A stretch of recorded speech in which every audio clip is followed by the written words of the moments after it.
back to another edition of Crash. Are you ready? This is your host, George Whitehurst Barry, and today, as usual on Mondays, we welcome back Linda Runyon.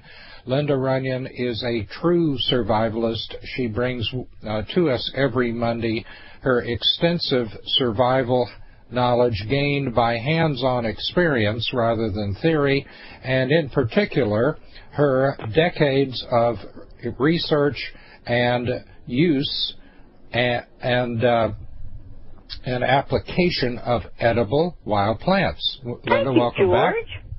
And what have you got for us today? You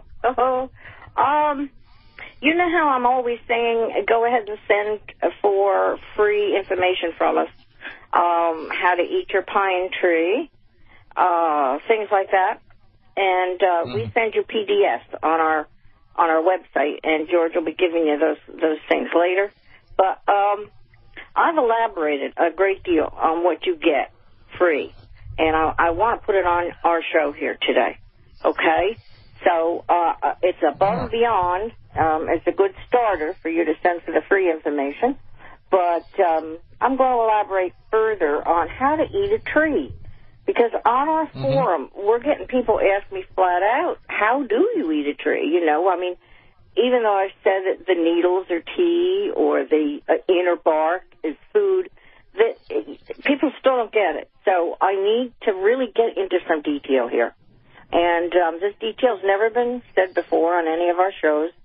So this will be exciting, George. This is the first for us. Okay. Yeah, the birch tree, we've talked about that being edible.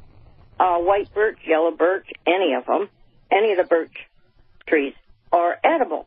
But by edible, I looked at it in the woods as, if you're looking at the whole tree, early spring especially, you have the buds coming, and then you have the little new leaves.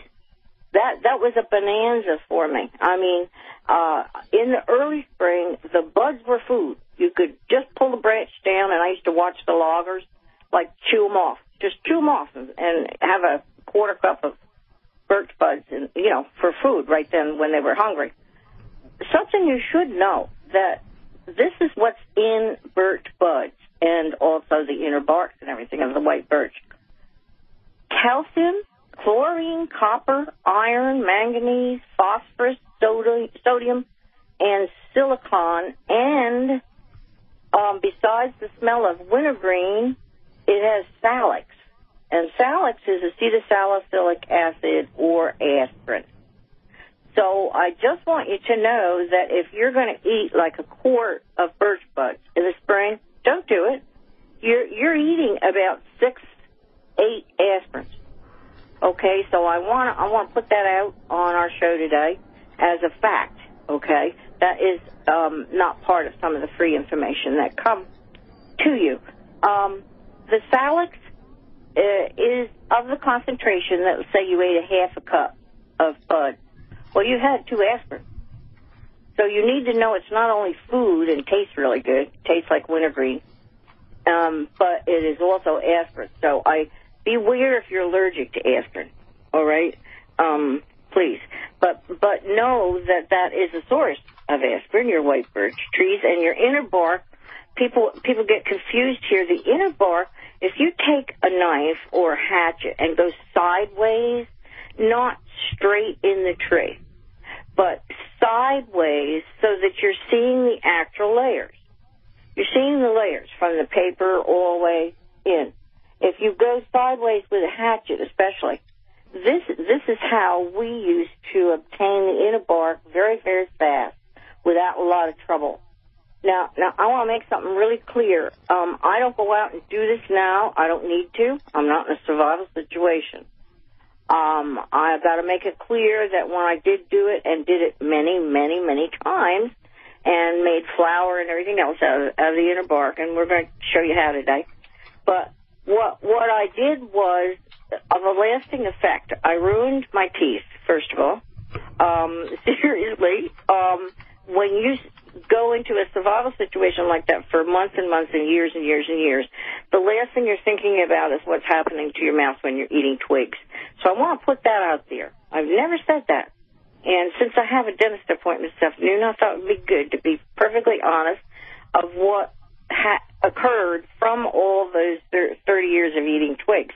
Now, I still eat these things, but I eat them in moderation, not as total food, which in the homestead thing, we had literally those 13 years, I had frozen, 420, I forget exactly how many jars of mason jars of canned goods, and they exploded in one night.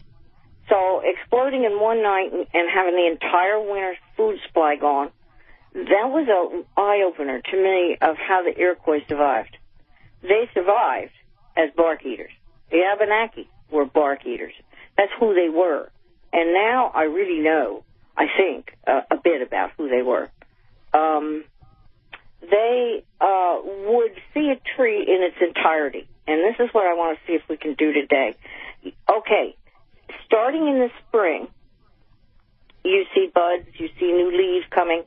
Well, we have recipes for beech leaves, for instance, and maple leaves and things like this in our material. The young leaves, as they first start coming out, and they got a little reddish tint to them, they're absolutely delicious. You just eat them raw. But remember that your birch trees that you're eating are aspirin. So don't go way overboard in a camping day or, to experiment with your kids, okay? Take it slow with them. It's also a sugar substitute. You know how you get the packs of sugar now where they're sweetened, natural sweeteners, xylitol? Well, that's the birch tree. That's the sap from the birch tree. So that is used for sugar substitute now in our restaurants and everywhere else. We've been drinking birch beer for centuries, I think, So it is something that is very, very edible, but also has, in its raw state now, off the tree, aspirin in it. So you want to go slow with that. Okay, now I get to the inner bark by going sideways with a hatchet, and I only took trees that blew down. A branch would blow down, or a tree would blow down, because if you rim a white birch tree, you've killed it. You've killed the entire tree. It isn't a matter of just getting the bark out of a birch tree, because if you go all the way around that tree and that bark pops off in a section, it's a section that's like curved the shape of the tree. And if you put it down on your stump, you can actually shave it down into shoestrings very easily. And in its frozen state, I brought it inside and let it defrost. And that was always a good idea, to let it defrost, because it was a lot easier, right? Well, all right, we're going into a break, and we'll continue right after the break.